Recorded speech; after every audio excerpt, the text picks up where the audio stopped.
Welcome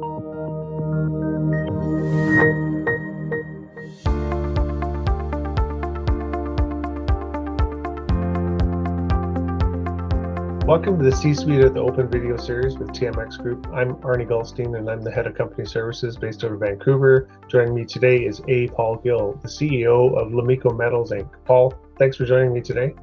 Good afternoon, Arnie. It's great to have you. Let's talk about Lamico. Can you tell me what are the three things you'd really like to highlight about Lamico Metals and what's going on with your company right now? Yeah, the main thing going on with Lamico right now is that we're earning into our Laloute property, which is situated in Quebec. It's got very nice high-grade material, and it's near a port. And also, as all the information has been done so far, like we've done all the drilling, and we're ready to go to a PEA. So it's a really good situation for us, and we've signed a deal to go to 100% on the property. Nice. So give us the elevator pitch. Well, we know that electric vehicles are going to be a big thing in the next 10 or 15 years. It's a nice run that we're going to have. Tesla's at 1,600 or 1,500. We think there's lots of cars going to be built, and as you build those cars, you need lithium-ion batteries.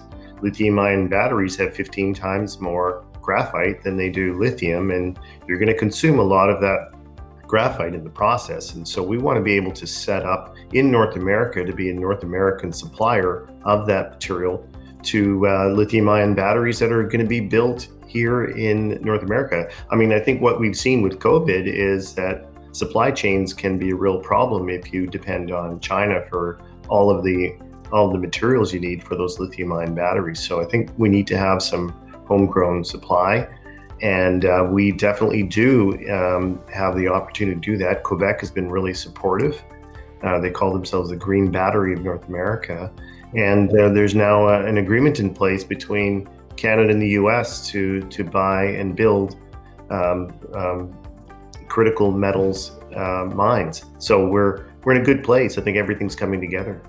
Yeah, close to source is really important, especially from a logistical standpoint, and especially during these times. What are some near-term catalysts that our investors should be looking for Lamico? Yeah, I think the main thing that we're going to start is we're going to start our preliminary economic assessment. That will be I think a very significant value add for our company.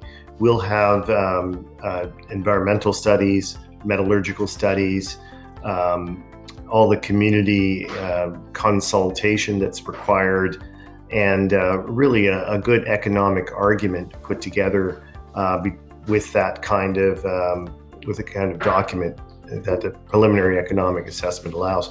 We've seen that other companies in our position have really added a lot of value with that preliminary economic assessment. They've gone from 5 or 6 million market cap up to 60 million. Our nearest competitor is Nouveau Monde, which is 75 million market cap, and we're at 3 million market cap. So if we can realize that value in the mine, we're going to do very well in the future and attract a lot of attention, and hopefully we'll be able to be a supplier of that battery material.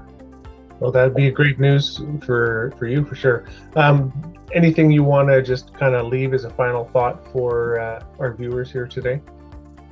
Yeah, I think that what we have to look at is that there is a significant change happening in the way people consume automobiles.